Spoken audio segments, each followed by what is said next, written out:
It was late, too late for anyone to be here. But we were. 3 teachers, staying behind in an old school that should have been empty. I don't even know why I agreed to stay. Something about finalizing paperwork, sorting through old files. The principal had insisted, and so, here we were, in a building that had seen better days. The air was thick, stale, the kind of quiet that presses against your ears. I glanced down the long hallway. The fluorescent lights above flickered, buzzing like dying insects. "Hey, did you hear that?" I asked, keeping my voice light, casual. Mr. Collins, history teacher, didn't even look up from his stack of papers. "Hear what?" "I don't know. Something. Never mind." Ms. Rivera chuckled from across the room. "You're just creeping yourself out. It's an old building. It makes noises." Maybe she was right, but something about the air felt off, like the school itself was breathing, watching.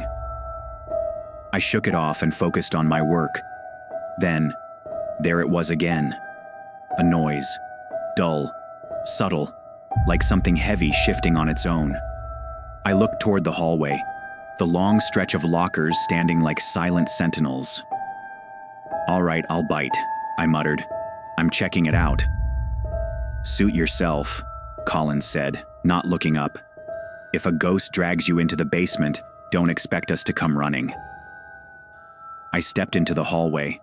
The lights overhead flickered again. The floor felt colder out here. My footsteps echoed, louder than they should have. And then, I froze. That wasn't the wind. It wasn't the pipes. It was a voice, a child's whisper. A chill crawled up my spine.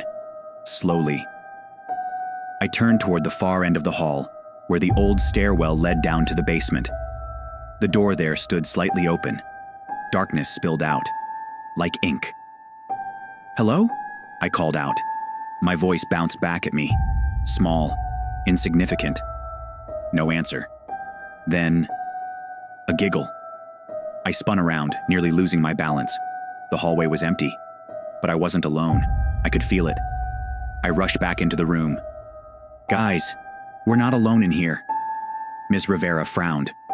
"What are you talking about?" "I heard something. Someone. A kid, maybe? Down by the basement?" Collins sighed, standing up. "No one's here but us. But fine, let's check it out so you can calm down." We moved together.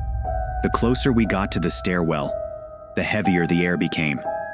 The giggling had stopped, replaced by an oppressive silence.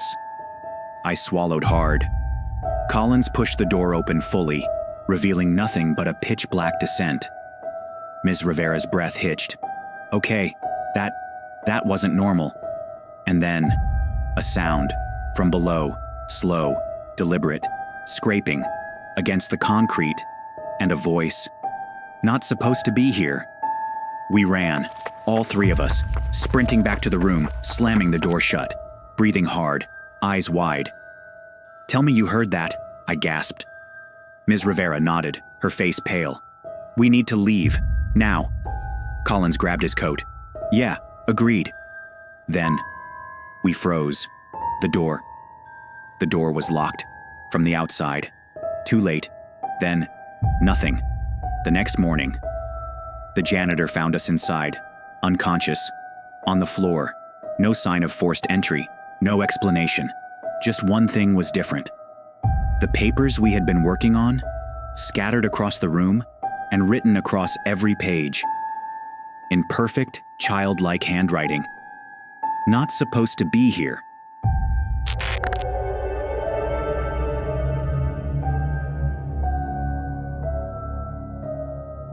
I had no business being in this school after hours.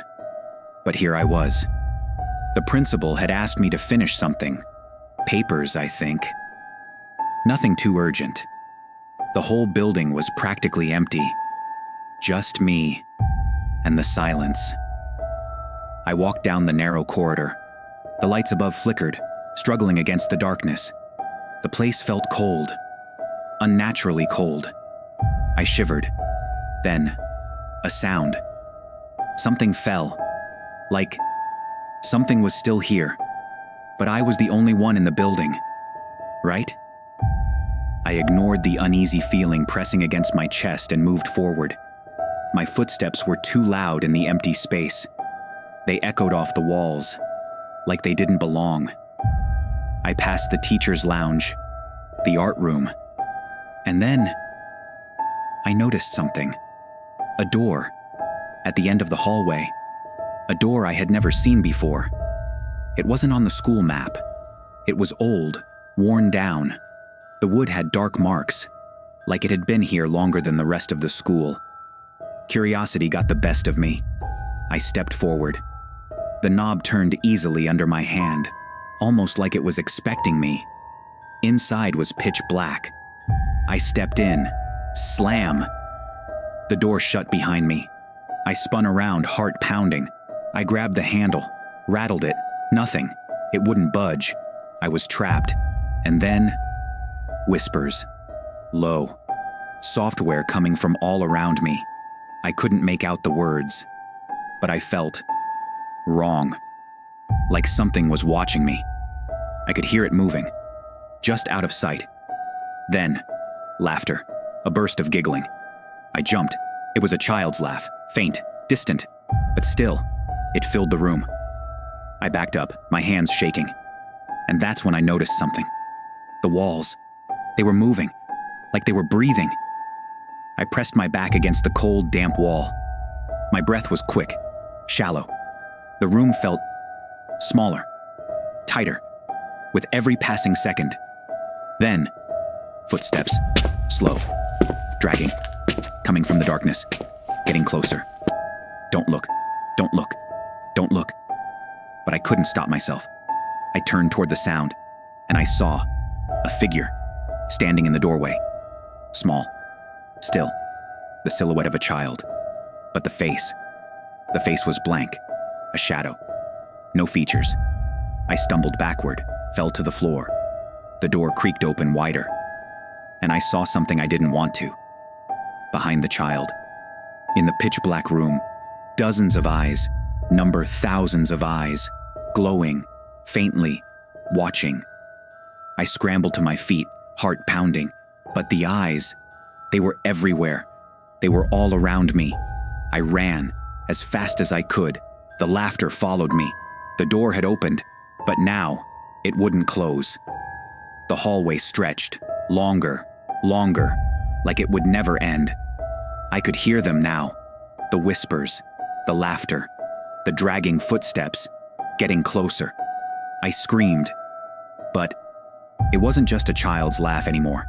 It was mine, my own voice, distorted, echoing, bouncing off the walls. I smashed a window.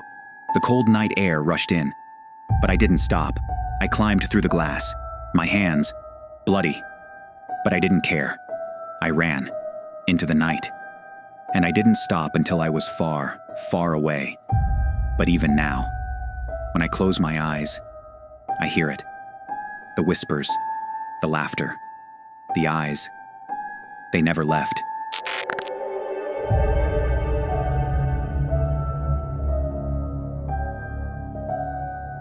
I was late, again, stumbling into the old school building.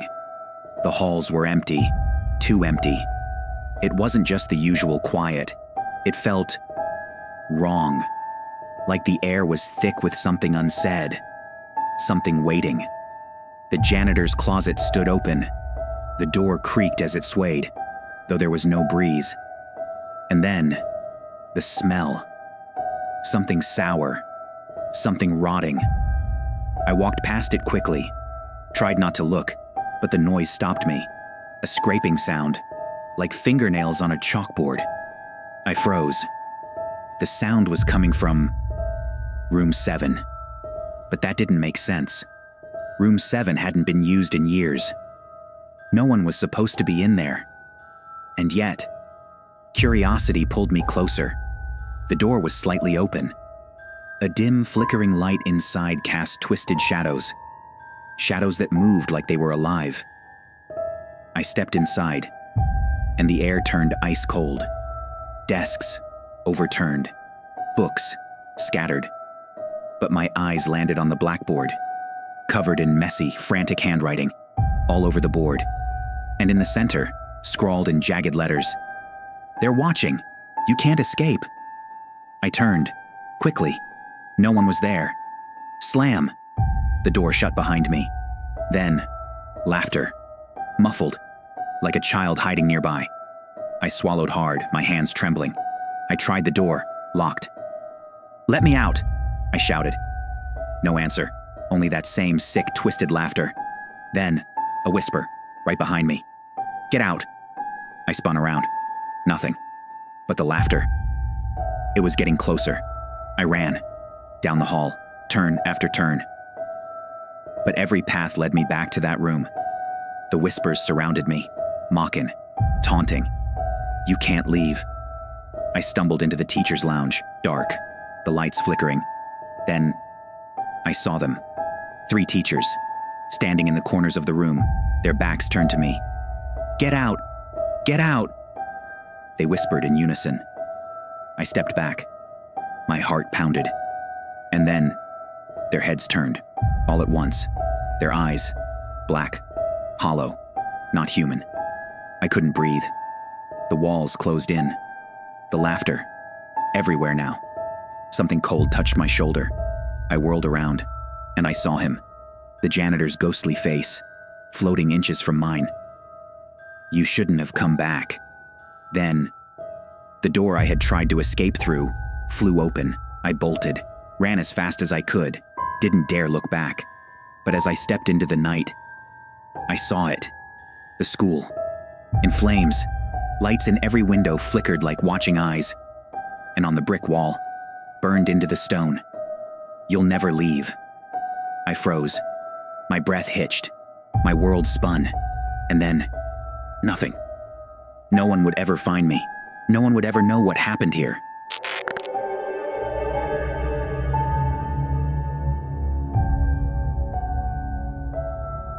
My school has 2 wings, the old one and the new one. The old wing is where most of our classes happen. It's perfectly normal. The new wing, on the other hand, is not. It was built only 4 or 5 years ago, but the rumors about it being haunted started about 2 years back, when I was in Class 8. At first, it was just about the music room. The choir claimed they could hear the harmonium and the tabla playing, on their own. The strange part? The room was always locked. At first, everyone laughed it off. Probably just a prank. But then, something happened that no one could explain. Someone found a coffin hidden behind the bamboo grove near the new wing. That's when things changed. At first, I didn't believe it. Turns out, the coffin was just a 6x3 wooden box, but the fear had already started spreading. Then, one day, something happened to me. The dancing girl. My best friend and I were heading to the sports room to look for our PE teacher. On the way, she joked about a girl dancing in the music room. We laughed. We shouldn't have. The teacher wasn't in the sports room, so we turned back. That's when we heard it. The sound of feet tapping, the faint jingle of gungaroos, coming from inside the locked music room. We froze. My blood ran cold. Less than 5 minutes ago, my friend had made a joke about a dancing girl. Now we could hear her. We didn't think. We ran. We never spoke about it again. The fire. Then came summer vacation. That's when the school caught fire, but not the whole building, only one part of the new wing. It should have been big news, but the staff brushed it off. Barely any destruction. Nothing serious. Or so they said. 46 days later, when school reopened, a few daredevils decided to explore the area affected by the fire. What they found, it sent the whole school into a frenzy. The burnt door. You'd expect the place to be charred to ashes, blackened walls, collapsed ceilings. But no, The entire area was untouched, except for one heavily burned door. The fire had destroyed nothing else, just that door, and whatever was behind it. The classroom that shouldn't exist. The guys who explored the burnt area described a strange pull, like something was dragging them forward, like something wanted them to open that door. When they finally did. Inside, the classroom was perfectly untouched. Every bench, every chair, completely intact. But on the teacher's desk, they found something horrifying. Unnamed assignments. The date? 23rd April 1984. That wouldn't be creepy, except for one detail. My school was founded in 1994, a full decade later. So where did these assignments come from? And why did they look as old as they claimed to be? The contents made things even worse. These weren't normal assignments. They were research papers on child abuse in India, accompanied by disturbing images, photos of mutilated children. No school would ever assign something like that. Ever. But there was more. The clocks on the classroom walls, every single one of them, were frozen at 3:30. And when one of the guys checked his watch, it said 3:30 a.m. The time never reset, no matter what they did.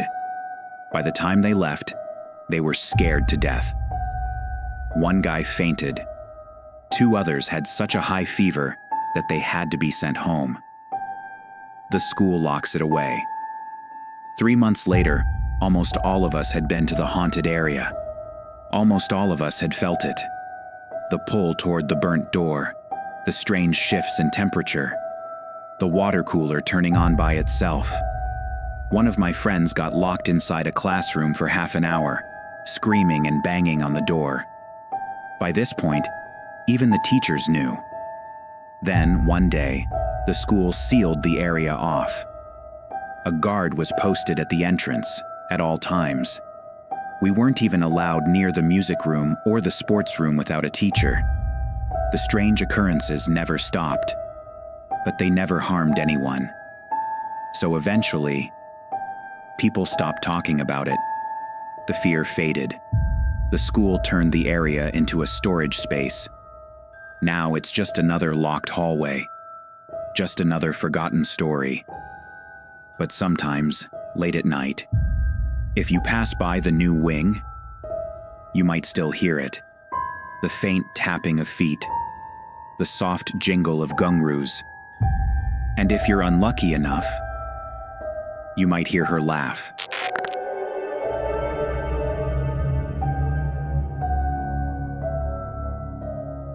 In November 2013, my mom had a hysterectomy.